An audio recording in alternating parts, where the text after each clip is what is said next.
दोस्तों आइए हम इस वीडियो में बिहार बोर्ड क्लास 10th विज्ञान का जो आपका पेपर होने वाला है उसका वायरल ऑब्जेक्टिव क्वेश्चन बताते हैं। दोस्तों 80 को ऑब्जेक्टिव क्वेश्चन मैं आपको बताऊंगा, इसमें से 40 को ऑब्जेक्टिव क्वेश्चन आपके पेपर में लड़ेगा। मैं आपको जो भी बताता हूं सब आपके पेपर में लड़ जाता है, तो बहुत अच्छे तरीके से इस वीडियो को देखकर पूरा ऑब्जेक्टिव क्वेश्चन याद कर लीजिए, ठीक है। पहला नंबर दोस्तों आपका ऑब्जेक्टिव क्वेश्चन है, एक विद्युत यूनिट बराबर है। एक विद्युत यूनिट किसके बराबर होता है? तो एक किलोवाट घंटा के बराबर होता है। ऑप्शन में दोस्तों बी नंबर सही उत्तर हो जाएगा। दूसरा नंबर क्वेश्चन है, एक किलोवाट बराबर होता है, एक किलोवाट दोस्तों 3.6 गुणे 10 के पावर 6 जूल के बराबर होता है। दूसरा नंबर क्वेश्चन का ऑप्शन नंबर ए सही उत्तर हो जाएगा। याद जरूर कर लीजिएगा क्योंकि यही सब क्वेश्चन आपको बोर्ड एग्जाम में पूछेगा, ठीक है ना। साइंस में यही सब क्वेश्चन पूछेगा। एक जूल कितनी कैलोरी होती है? एक जूल में कितनी कैलोरी होती है? 0.24 जूल कैलोरी होती है। ऑप्शन नंबर डी सही जवाब मिल जाएगा तीसरा नंबर क्वेश्चन का। चौथा नंबर क्वेश्चन है, विद्युत बल्ब में फिलामेंट बना होता है। विद्युत बल्ब में फिलामेंट दोस्तों टंगस्टन का बना होता है। ऑप्शन नंबर डी सही जवाब मिल जाएगा। दोस्तों हम अभी आपको सब्जेक्टिव भी बता रहे हैं, 2 नंबर वाला और 5 नंबर वाला, जो कि हूबहू पेपर में लड़ेगा। तो चैनल को सब्सक्राइब कर लीजिएगा, हम आपको ज़रूर बताएंगे सब्जेक्टिव और वही बताएंगे जो पेपर में लड़ जाएगा। आप लोग हमारे ग्रुप में जुड़े हो तो पता ही होगा, मैं जो दे रहा हूँ सब एग्जाम में लड़ रहा है। अगला देखिए, 1 किलोवाट घंटा बराबर होता है, तो 1 किलोवाट घंटा 1 यूनिट के बराबर होता है। दोस्तों 1 किलोवाट घंटा ना 1 यूनिट के बराबर होता है और 3.6 गुणे 10 के पावर 6 जूल के भी बराबर होता है और 1 BOT के भी बराबर होता है। अगला 1 HP बराबर होता है, 1 HP बराबर 746 वाट होता है। ऑप्शन नंबर 20 सही उत्तर हो जाएगा 6 नंबर का। 7 नंबर क्वेश्चन है, प्रतिरोध का SI मात्रक क्या होता है? ओम होता है। सी नंबर सही उत्तर होगा। अगला क्वेश्चन है, जूल पर कूलम किसके बराबर होता है? वोल्ट के बराबर होता है। बी नंबर सही उत्तर हो जाएगा 8 नंबर क्वेश्चन का। 9 नंबर क्वेश्चन है, विभवांतर का SI मात्रक क्या होता है? वोल्ट होता है। ऑप्शन नंबर ए हो जाएगा। 10 नंबर क्वेश्चन है, जनन कोशिका में गुणसूत्र की कितनी प्रतिकृतियाँ है दोस्तों? 1 हो जाएगा। ऑप्शन नंबर 10 का ए सही उत्तर हो जाएगा। अगला क्वेश्चन है दोस्तों आप सभी का 11 नंबर, जब नर युग्मक 23 गुणसूत्र के साथ 23 गुणसूत्र वाले मादा युग्मक के साथ संलयन करता है तो उत्पन्न युग्मकों में गुणसूत्र की संख्या कितनी होती है? 23 23 46 हो जाएगा। Option number A. अगला क्वेश्चन है, मानव में लिंग गुणसूत्र होते हैं XY और XX दोनों होते हैं। मानव में स्त्री में XX और पुरुष में XY दोनों होता है, तो मानव में स्त्री पुरुष दोनों आ जाएंगे, तो सी नंबर सही उत्तर हो जाएगा 12 का। 13 नंबर दोस्तों क्वेश्चन है, अगर किसी यदि किसी व्यक्ति में लिंग गुणसूत्र XY उपस्थित हो तो उस व्यक्ति का लिंग क्या होगा? तो XY दोस्तों पुरुष में होता है। अगला क्वेश्चन है, संतान का लिंग निर्धारण किस पर निर्भर करता है दोस्तों? तो पिता के गुणसूत्र पर निर्भर करता है, क्योंकि माता में तो फिक्स होता है X, लेकिन पिता में फिक्स नहीं रहता है, X और Y रहता है, ठीक है ना। अगला क्वेश्चन है दोस्तों 15 नंबर, अगर संतान को पिता से X वंशानुगत हुआ है तो उसका लिंग क्या होगा?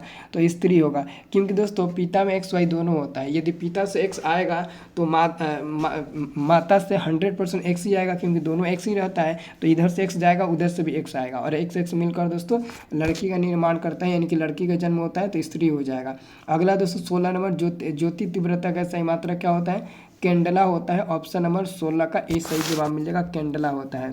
17 नंबर क्वेश्चन है, विभवांतर मापने वाले यंत्र को कहते हैं वोल्ट मीटर कहते हैं। विभवांतर मापने वाले यंत्र को वोल्ट मीटर कहा जाता है। 17 का डी नंबर उत्तर होगा। 18 नंबर क्वेश्चन है, विद्युत शक्ति का SI मात्रक क्या होता है? विद्युत शक्ति का SI मात्रक होता है दोस्तों वाट। ऑप्शन नंबर सी सही जवाब मिल जाएगा 18 नंबर क्वेश्चन का। 19 नंबर क्वेश्चन है, आवेश प्रवाह के समय की दर को क्या कहते हैं? तो दोस्तों कहते हैं विद्युत धारा, है ना। अगला क्वेश्चन है, 1 कूलम्ब तुल्य होता है। 1 कूलम्ब दोस्तों 1 एम्पियर गुणे 1 सेकेंड के बराबर होता है। ऑप्शन नंबर बी सही उत्तर होगा। अगला क्वेश्चन है, किलोवाट घंटा मात्रक है, तो किलोवाट घंटा दोस्तों विद्युत ऊर्जा का SI मात्रक है। अगला है, 1 विद्युत यूनिट बराबर होता है 1 किलोवाट घंटा। ऑप्शन नंबर 20 सही जवाब मिलेगा इसका भी। अगला क्वेश्चन है, विद्युत आवेश का SI मात्रक दोस्तों कूलम्ब होता है। अगला क्वेश्चन है, अतिभारण के समय विद्युत परिपथ में विद्युत धारा का मान क्या होता है? तो बहुत अधिक बढ़ जाता है। ऑप्शन नंबर दोस्तों हो जाएगा सी नंबर, बहुत अधिक बढ़ जाता है, ठीक है, बहुत अधिक बढ़ जाता है, आपका आंसर हो जाएगा सी नंबर सही जवाब। अगला क्वेश्चन है, 25 नंबर 1 वोल्ट कहलाता है, 1 वोल्ट कहलाता है 1 वोल्ट बराबर जूल पर कूलम होता है, ऑप्शन नंबर बी हो जाएगा। अगला है दोस्तों अमीटर को विद्युत परिपथ में कैसे जोड़ा जाता है, तो अमीटर को दोस्तों विद्युत परिपथ में श्रेणी क्रम में जोड़ा जाता है, ऑप्शन नंबर ए सही उत्तर होगा। अगला दोस्तों 1 माइक्रो एम्पियर विद्युत धारा के निम्नलिखित में से कौन सी है, तो 1 माइक्रो एम्पियर बराबर 10⁻⁻6 एम्पियर होता है, ऑप्शन नंबर सी होगा।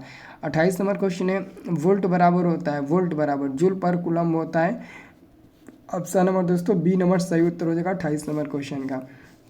29 नंबर क्वेश्चन है निम्न में से कौन सा पद विद्युत शक्ति को निरूपित करता है, I² विद्युत परिपथ में विद्युत शक्ति को निरूपित करता है। अगला क्वेश्चन निम्न में कौन सा संबंध सही है, तो V बराबर I×R होता है, ये संबंध सही है, तो इसका आंसर हो जाएगा सी नंबर। 31 नंबर क्वेश्चन है ओम का नियम किसने दिया था, तो ओम का नियम दोस्तों जॉर्ज साइमन ने दिया था, ऑप्शन नंबर ए होगा।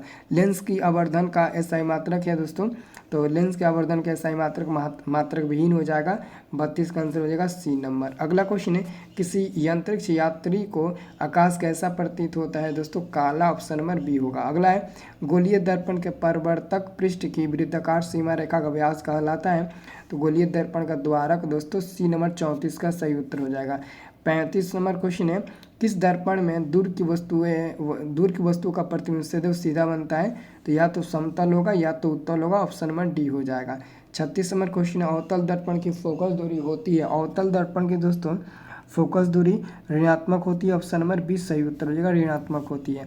अगला क्वेश्चन है 37 नंबर किस दर्पण से हमेशा वस्तु से छोटा प्रतिबिंब बनता है, तो उत्तल दर्पण में वस्तु से छोटा प्रतिबिंब बनता है।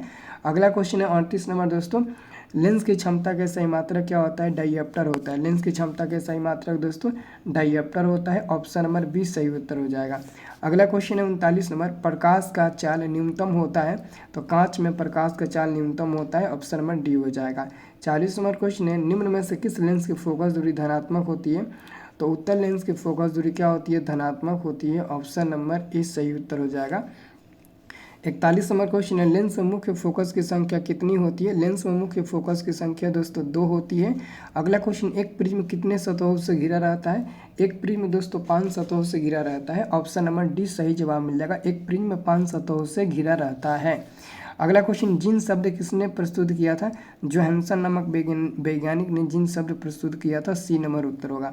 अगला क्वेश्चन पुस्तक द ओरिजिन ऑफ स्पेसीज नामक के स्पेसीज किसके द्वारा लिखी गई है, तो चार्ल्स डार्विन के द्वारा दोस्तों लिखी गई है, 44 का उत्तर हो जाएगा सी नंबर, चार्ल्स डार्विन हो जाएगा। अगला 45 नंबर प्रत्येक जनन कोशिका में कितने क्रोमोसोम होते हैं, क्रोमोसोम 23 होते हैं, ऑटोसोम 22 होते हैं। मेंडल ने अपने आनुवंशिकी प्रयोग हेतु किस पौधे का उपयोग किया था, मटर के पौधे का उपयोग किया था, 46 का उत्तर हो जाएगा सी नंबर। अगला क्वेश्चन है 47 नंबर जीवों की उत्पत्ति से पहले पृथ्वी पर निम्नलिखित में से नहीं था, तो ऑक्सीजन नहीं था, सी नंबर उत्तर होगा। अगला है मानव का उद्भव स्थान है, तो मानव का उद्भव स्थान दोस्तों अफ्रीका को माना जाता है, सी नंबर इसका भी सही जवाब मिलेगा 48 का। 49 नंबर क्वेश्चन है द ओरिजिन ऑफ स्पेसीज नामक पुस्तक किसने लिखी, डार्विन ने, चार्ल्स डार्विन। दृश्य प्रकाश में किस वर्ण का तरंग दैर्घ्य अधिकतम होता है, तो दृश्य प्रकाश में तरंग दैर्घ्य अधिकतम अगर बात की जाए तो लाल रंग का तरंग दैर्घ्य सबसे अधिक होता है, ऑप्शन नंबर सी सही जवाब मिल जाएगा। अगला क्वेश्चन है 50 नंबर प्रकाश का न्यूनतम तरंग दैर्घ्य है, तो दोस्तों 380 नैनोमीटर प्रकाश का न्यूनतम तरंग दैर्घ्य हो जाएगा। अगला है सामान्य नेत्र का दूरबिंदु, तो सामान्य नेत्र का दूरबिंदु दोस्तों अनंत माना जाता है, ऑप्शन नंबर डी होगा, अनंत हो जाएगा। 53 नंबर क्वेश्चन है निम्न में से कौन रंग है जिसका खतरे के सिग्नल के रूप में उपयोग होता है दोस्तों, तो लाल रंग का उपयोग खतरे के सिग्नल के रूप में होता है, सी नंबर सही उत्तर होगा। अगला है दोस्तों स्पेक्ट्रम प्राप्त करने के लिए निम्न में किसका उपयोग होता है, तो स्पेक्ट्रम प्राप्त करने के लिए दोस्तों प्रिज्म का उपयोग होता है, ऑप्शन नंबर डी सही जवाब मिल जाएगा, प्रिज्म का उपयोग होता है। अगला क्वेश्चन दोस्तों 55 नंबर मानव नेत्र में किस प्रकार का लेंस पाया जाता है, मानव नेत्र में दोस्तों उत्तल लेंस पाया जाता है, ऑप्शन नंबर ए होगा। 56 नंबर क्वेश्चन है दूर दृष्टि वाली आंखें साफ साफ देख सकती है, तो दूर की वस्तुओं को साफ साफ देख सकती है, ऑप्शन नंबर ए सही उत्तर हो जाएगा 56 का। 57 नंबर क्वेश्चन आंख व्यवहार होता है, तो आंख दोस्तों उत्तल लेंस की तरह व्यवहार होता है। अगला क्वेश्चन है श्वेत प्रकाश जब प्रिज्म से होकर गुजरता है तो लाल रंग का प्रकाश का विचलन होता है, तो सबसे कम होता है दोस्तों, लाल रंग का विचलन सबसे कम होगा, सबसे अधिक बैगनी और नीला का होता है, ठीक है। अगला क्वेश्चन है दोस्तों 59 नंबर, दीर्घ दृष्टि दोष वाले व्यक्ति के चश्मे में लगा होता है तो उत्तर लेंस लगा होता है दोस्तों, सी नंबर उत्तर होगा।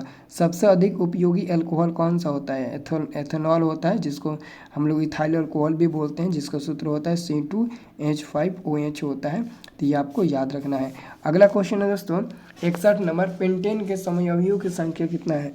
तो पेंटेन में कितने समअवयवी होते हैं? तो पेंटेन के 3 होते हैं, ब्यूटेन के 2 होता है। प्रोपेनॉन में कौन समूह है? तो कीटोन समूह हो जाएगा, सी नंबर सही उत्तर हो जाएगा। अगला है दोस्तों, लंबी श्रृंखला वाले सल्फोनिक अम्ल के सोडियम लवण को क्या कहते हैं? साबुन कहते हैं, ऑप्शन नंबर ए सही उत्तर होगा। 64 नंबर क्वेश्चन है, निम्न में कौन कमरे का ताप द्रव है? C2H5OH, एथेनॉल यानी कि इथाइल अल्कोहल कमरे का ताप द्रव है, ऑप्शन नंबर 64 का डी सही उत्तर हो जाएगा। 65 नंबर क्वेश्चन है, असंतृप्त हाइड्रोकार्बन वायु में जलकर कैसी धुआं उत्पन्न करती है? पीली यानी कि येलो, ऑप्शन नंबर ए सही उत्तर होगा। अगला है 66 नंबर, ब्यूटेनॉन चतुः कार्बन यौगिक है जिसका प्रक्रियात्मक समूह कीटोन होता है, सी नंबर सही उत्तर होगा। अगला क्वेश्चन दोस्तों, अक्रिय तत्व में कौन है? तो हीलियम हो जाएगा, ऑप्शन नंबर बी हो जाएगा। Option number B, helium group 18 का तत्व होता है, जिसको शून्य वर्ग के भी नाम से जाना जाता है, और ये अक्रिय तत्व है। 68 नंबर क्वेश्चन, आधुनिक आवर्त सारणी के अष्टम है ना, अष्टम आवर्तों में तत्वों की संख्या 7 होती है। अगला क्वेश्चन दोस्तों, आधुनिक आवर्त बटी हुई है तो 4 ब्लॉकों में SPDF है ना, SPDF 4 ब्लॉकों में, S block, D block, F block और P ब्लॉक। अगला है, उस समूह में ऊपर से नीचे आने पर धात्विक प्रवृत्ति क्या होती है? बढ़ती है, ऑप्शन नंबर 20 सही उत्तर हो जाएगा। अगला क्वेश्चन है, M कोश के में इलेक्ट्रॉनों की अधिकतम संख्या कितनी होती है? 18 होती है। अगला, मेडलिप ने अपने आवर्त सारणी तैयार करने के लिए कौन सा दंड अपनाया? मेडलिप कहेगा तो परमाणु द्रव्यमान हो जाएगा, और आधुनिक कहेगा तो परमाणु संख्या या परमाणु क्रमांक हो जाएगा, क्योंकि संख्या पर क्रमांक एक ही है, ठीक है। तो ऑप्शन नंबर सी होगा परमाणु द्रव्यमान, मेडलिप कह रहा है। अगला है दोस्तों, तेज प्रकाश में पुतली का आकार कैसा होता है? तो छोटा सिकुड़ जाता है, सिकुड़ कर छोटा हो जाता है। मानव नेत्र में जो बिंदु प्रकाश के लिए बिल्कुल सुग्राही नहीं होता है उसे क्या कहते हैं? अंध बिंदु, ऑप्शन नंबर ए सही उत्तर हो जाएगा। अगला क्वेश्चन है 75 नंबर, प्रकाश के किस रंग के लिए तरंगदैर्घ्य अधिकतम होता है? तो दोस्तों तरंगदैर्घ्य अधिकतम दोस्तों लाल रंग का होता है। अगला क्वेश्चन, दीर्घ दृष्टि दोष होने का क्या कारण हो सकते हैं? अभिनियत लेंस की फोकस दूरी अत्यधिक हो जाना है ना, ऑप्शन नंबर सी सही उत्तर हो जाएगा। अगला क्वेश्चन है दोस्तों आपका, जब पानी के बूंदों के भीतर एक ही पूर्ण आंतरिक परिवर्तन होता है तो ऐसे इंद्रधनुष को प्राथमिक इंद्रधनुष कहा जाता है। अगला, कांच का अपवर्तनांक किस वर्ण के लिए अधिकतम होता है? तो दोस्तों लाल के लिए होता है, नहीं बैगनी के लिए होता है दोस्तों, सी नंबर उत्तर हो जाएगा, बैगनी के लिए होता है। अगला, कांच का अपवर्तनांक किस वर्ण के लिए न्यूनतम होता है? तो ये लाल का हो जाएगा, ऑप्शन नंबर 20 सही उत्तर हो जाएगा। अगला क्वेश्चन है दोस्तों 80 नंबर, कि जब प्रिज्म सूर्य के श्वेत प्रकाश को 7 रंगों में विभक्त करता है, अगर दूसरा प्रिज्म को उलट कर इन 7 रंगों को गुजार दिया जाए तो कैसा रंग प्रतीत होगा? तो श्वेत ही प्रतीत होगा, ऑप्शन नंबर आपका सी नंबर सही जवाब मिल जाएगा। तो इसे बहुत अच्छे तरीके से आप लोग याद करके पेपर देने जाइएगा, ठीक है।